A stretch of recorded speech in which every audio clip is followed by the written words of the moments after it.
पाकिस्तान का कौन सा बैट्समैन ऐसा है इस वक्त मौजूदा क्रिकेट टीम में जो विराट कोहली का जो स्ट्रेट छक्का था दुनिया में कोई नहीं। आपको पता है विराट कोहली, ठीक है, और हम लोग रोहित शर्मा की बात कर लेते हैं जी। इन लोगों से आगे बात बढ़ेगी तो फिर इधर को जाएगी ना। सूर्य कुमार यादव एक प्रॉपर मिडिल ऑर्डर बैट्समैन है। फखर जमान जो है ना वो पार्ट टाइमर मिडिल ऑर्डर बनाया हुआ है उसको, लेकिन वैसे अगर देखा जाए ओरिजिनली तो वो ओपनिंग बैट्समैन है। वहाँ पे ऑस्ट्रेलियन पिचेस प्लांट हो गई। आप किस तरह कह रहे हो पाकिस्तान का मिडिल ऑर्डर फेस कर सकेगा बुमराह को, सिराज को, कुलदीप को या जडेजा को? हमारा मिडिल ऑर्डर टोटली फ्लॉप है। हम वो 38 साल इफ्तिखार के सर पे खेल रहे हैं, वो आए परफॉर्म कर नहीं तो हम लोग हमारा मिडिल ऑर्डर फ्लॉप ही रहता है। कुलदीप यादव पाकिस्तान के मिडिल ऑर्डर को वो अकेला उड़ा देगा। जैसे कि पाकिस्तान इंडिया को फेस करेगा और इंडिया पाकिस्तान को फेस करेगा, इंडिया का जो मिडिल ऑर्डर होगा वो स्ट्रॉन्ग लगेगा। मिडिल ऑर्डर बहुत स्ट्रॉन्ग नजर आ रहा है सर। हमारे पास हमें क्या नजर आ रहा है? बाबर अकेले ही नजर आ रहा है सामने। यार ये वो बंदा है जो हमेशा अपने आप को प्रेजेंट करता है प्रेशर के सामने कि लो जी मैं आ गया, प्रेशर लेके सामने आ गया, और फिर प्रेशर क्या करता है इसके लिए अपॉर्चुनिटी लेके आता है। ले भाई तू प्रेशर के सामने आया, हम तेरे सामने अपॉर्चुनिटी लेके आते हैं। अपॉर्चुनिटी क्या होती है? 100 match winning innings, chase master. Virat Kohli जितना फिट एथलीट नहीं है कोई और उन्होंने इंडियन क्रिकेट को यहां से यहां ले गए हैं because of his attitude and body language. और बिल्कुल जिस तरह से हम कोशिश करते हैं ना कि ये क्रिकेट इस लिहाज से खेली जानी चाहिए, वो उस पैमाने पे पूरा उतरते हैं। तो वो 100% देते हैं। वो आंखों में आंखें डाल के बात करते हैं ऑपोजिशन से। वो जितनी बड़ी ऑपोजिशन उतनी बड़ी परफॉर्मेंस देते हैं।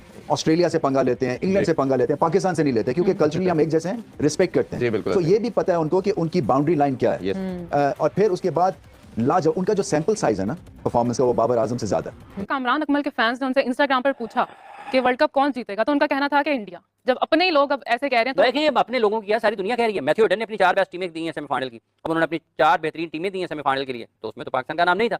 माइकल वॉन ने बनाई अपनी 4 सेमीफाइनल की टीमें, उसमें तो इंडिया का भी नाम नहीं था पाकिस्तान के साथ साथ। ब्रायन लारा ने अपनी 4 टीमें सेमीफाइनल की बनाई, उसमें भी पाकिस्तान का नाम नहीं था। शहनशाह अगर वो विकेट ले गया ना, अगर पहले ओवर में 1 आधी या 2 विकेट अगर उड़ा गया ना, तो फिर कहीं ना कहीं हम मैच को ग्रिप कर सकेंगे। अदरवाइज अगर 2 से 3 ओवर रोहित शर्मा और जायसवाल खड़े हो गए ना, तो भाई आपका 200+ रन है, और जो कि हमसे कभी जिंदगी में नहीं बनता। मैं कहता हूं 30 ओवर भी कर दे तो भी हमसे नहीं बनना। इंडिया की टीम के प्लेयर्स खत्म नहीं होंगे। यहाँ पर क्या हमारे पास वही 130 वाले बॉलर जो शाहीन या ये क्या कहते हैं आमिर को वापस लेके आए, इमाद सुट्टे लगवाओ, उसको बिठा के उसको खिलाने वापस लेके आए। सर जलालत तो हमारी हो रही है, कुत्तों हमारी 9 जून को होगी। बाबर आजम या विराट कोहली कौन सा अच्छा बैट्समैन लगता है? विराट कोहली क्यों अच्छा लग रहा है आपको? मुझे अनुष्का बहुत पसंद है। अनुष्का की वजह से विराट पसंद है। हाँ, विराट आईपीएल से खिलाड़ी उठा के दुबे कैसे आया? दुबे किस तरह गया इंडिया की टीम में? क्या बात कर रहे हैं बात साहब? हमसे ज्यादा कोई नहीं फॉलो कर रहा इंडिया की क्रिकेट को। वहां पे भी आईपीएल जो है क्राइटेरिया बना दिया है। जो लोग रोहित शर्मा विराट कोहली को बाहर निकालने की बात करते हैं, 3 लगातार मैचों में अभिषेक शर्मा फेल हुआ। दुबई का जब से टीम में नाम आया वो फ्लॉप हो गया पूरी तरह। बात यह है कि वहां पे भी यही होता है, आईपीएल ही वहां भी क्राइटेरिया है, लेकिन वहां पे ये होता है कि उनके पास 6-7 ऐसे प्लेयर होते हैं जो टीम। नसीम भाई ने बात किया कि आपकी बैटिंग, मैं कहता हूं आपकी बॉलिंग फ्लॉप है। भाई नसीम शाहिनशाह है, नसीम है, हारिस को लाया, आमिर को आपने 2016 में पहले नजम सेठी ये कहकर लेकर आया कि हमारे पास बॉलर ही कोई नहीं है। साहब बाबर आजम के लिए कितना बड़ा ये इम्तिहान है ये वर्ल्ड कप? देखिए बाबर आजम के लिए ये कोई इम्तिहान नहीं है। 2023 में जो आर्थर की रिपोर्ट, हफीज की रिपोर्ट, इसकी रोशनी में अब आगे की आप बात करें। देखिए इम्तिहान काश के कोई इम्तिहान सजा जजा कोई ऐसा निजाम होता है, वैसा निजाम नहीं है। बात बाबर आजम की कप्तानी गई थी उनकी बुरी कप्तानी की वजह से, यानी बुरी परफॉर्मेंस की वजह से। अब ऐसा बाबर आजम ने क्या इस दौरान पीएसएल में कप्तानी की? क्या पीएसएल का टाइटल उनकी टीम जीत गई थी कि उन्हें दोबारा पाकिस्तान की कप्तानी सौंप दी गई? या मतलब उन्होंने क्या ऐसा कारनामा किया? शाहीन को हटा दिया, ठीक है जी, फेयर इनफ, लेकिन दोबारा से बाबर आजम को कप्तान बनाने की क्या वजह थी? फिर आपके पास पूरी दुनिया में डेफिनेशन ऑलराउंडर की भाईजान ये होती है कि ये बॉलिंग भी कर सकता है, बैटिंग भी कर सकता है, इसकी फील्डिंग भी बड़ी अच्छी है। आपके मुल्क में ऑलराउंडर की डेफिनेशन ये है कि जिसे ना बैटिंग आती हो ना बॉलिंग आती हो, और कैच तो बिल्कुल ना पकड़ सके। जब ये क्राइटेरिया होगा तो फिर भाईजान मेरा सवाल ये है, इंडियन कितने कॉन्फिडेंट थे 10 दिन पहले आईपीएल के फाइनल से 10 दिन पहले टीम अनाउंस कर देते हैं? उन्हें पता है हमारे लड़के क्या होंगे। हमें कब अनाउंस करनी पड़ती है? जब आखिरी डेट भी गुजर जाती है, उसके बाद हम अपने 15 अनाउंस करते हैं। हमारा और उनका फर्क, अगर अभिषेक शर्मा जो सनराइजर्स हैदराबाद से खेल रहा था 2000 के स्ट्राइक 200 से ज्यादा स्ट्राइक रेट से खेला, सबसे ज्यादा छक्के लगाए आईपीएल में, आप वो टीम में दिखाई नहीं दे रहा। अगर वो पीएसएल में इतना कोई खिलाड़ी परफॉर्म कर देता, आप रोक के दिखा दें उसको, वो मुमकिन ही नहीं है। आपने उस्मान को बड़ा सा परफॉर्म किया, उस्मान को इमारात जाने से आपने रोक दिया। मेरा कहने का मकसद सिर्फ यह है कि आपने इंडियन प्रीमियर लीग, आपको याद होगा आईपीएल से पहले रणजी ट्रॉफी का मैच छोड़ दिया था ईशान किशन ने और श्रेयस अय्यर ने। आपने उसको सेंट्रल कॉन्ट्रैक्ट से महरूम कर दिया, जाओ जाके आईपीएल खेलो, आपको इस साल का सेंट्रल कॉन्ट्रैक्ट नहीं है। बोला था जेशा ने कि सबने जाके मैच खेलना है, एक मैच ना खेलने पे भाई बोर्ड का अपना एक इस्तेहाक होता है। वो जो फैसले करते हैं, आज अगर उनके फोल्डर में आप उठा के देखेंगे काफी प्लेयर दिखाई दे रहे हैं। आपके अगर मैं आपसे ये पूछ लूंगा कि मुझे ये बता दें साईं मयूब का रिप्लेसमेंट क्या है, आप फिर भी सोचने को जाएंगे कि हम लाएं तो किसको लाएंगे। यंगस्टर्स को उसने जबा किया। जब भी आप ऑस्ट्रेलिया का मॉडल लाना चाहते हैं जिसके 2 करोड़ है, 5-6 टीमों का, ये इंडिया आपके साथ है, 40 टीमें वहां पे खेलती हैं, आपने वो मॉडल क्यों नहीं लाया?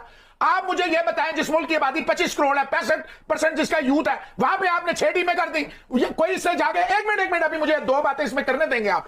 पहली बात तो ये है कि ये म्यूजिकल चेयर है। अगेन अभी आईपीएल और इंडियन टीम की बात हो रही थी, वो हार्दिक पांड्या और शिवम दुबे लेके आ रहे हैं जो रियल ऑलराउंडर्स हैं। इसमें मैं वो नहीं डाल रहा वो जो रविंद्रा जडेजा या जो इस तरह के स्पिनर ऑलराउंडर, हम उनको तो मतलब आमतौर पे क्रिकेट में जो है वो उस तरह ऑलराउंडर कंसिडर ही नहीं, कंसिडर होता है ऑलराउंडर वो जो फास्ट बॉलिंग। जैसे कि पाकिस्तान इंडिया को फेस करेगा और इंडिया पाकिस्तान को फेस करेगा, इंडिया का जो मिडिल ऑर्डर होगा वो स्ट्रॉन्ग इंडिया का मिडिल ऑर्डर बहुत स्ट्रॉन्ग नजर आ रहा है सर। हमारे पास हमें क्या नजर आ रहा है, बाबर अकेले ही नजर आ रहा है, सामने कुलदीप खेल रहा है, आप ये बात भूल गए हैं।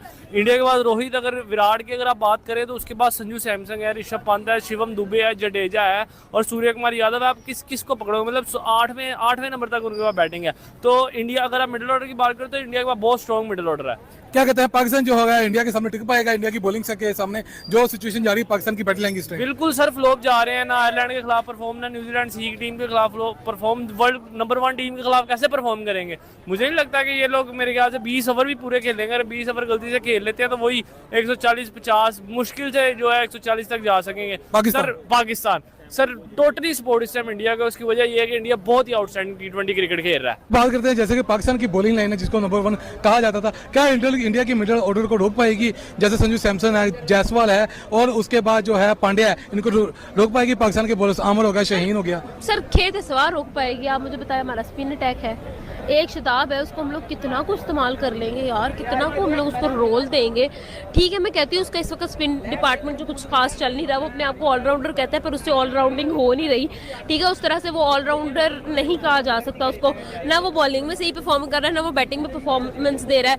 वो ऑलराउंडर नल बन चुका है इस वक्त। ठीक है, लेकिन अगर दूसरी तरफ हम लोग बात करें ना इंडिया की, तो आप मुझे बताएं कि उनका स्पिन डिपार्टमेंट कितना स्ट्रॉन्ग है। एक कुलदीप जो है ना, वो पूरी टीम को जो है वो एक साथ आउट कर सकता है, इतनी उसके अंदर कैपेसिटी है। आप बाकियों को तो मैं बात ही नहीं करती, आप सिर्फ कुलदीप पे आ जाए। फास्ट बॉलिंग अटैक की तरफ देखें तो बुमराह एक ऐसा नाम है जिसका नाम जब बैट्समैन सुनता है तो उसकी टांगे काम जाती हैं। ठीक है, तो मैं इससे आगे आपको क्या एक्सप्लेन करूं कि मतलब अनबिलीवेबल टीम है उनके पास, ऐसे बिजली वाले प्लेयर। तो विराट कोहली एक बड़ा प्लेयर है, पाकिस्तान के खिलाफ करता रहता है स्कोर, लेकिन ये है कि ये मौके पे पता चलेगा कि विराट कोहली कुछ करता है या नहीं कुछ कर पाता। पाकिस्तान को प्रेशर नहीं होता, इंडिया का तो बिल्कुल प्रेशर नहीं होता, ये बात ध्यान रखिए। क्योंकि मैंने प्रेशर होता है पाकिस्तान टीम के लिए, मतलब जो है ना इंडिया पाकिस्तान का, मैंने बताया कि ये 2 टीमें एक ऐसी टीमें हैं जो पाकिस्तान नहीं पूरी दुनिया के अंदर इसको देखा जाता है।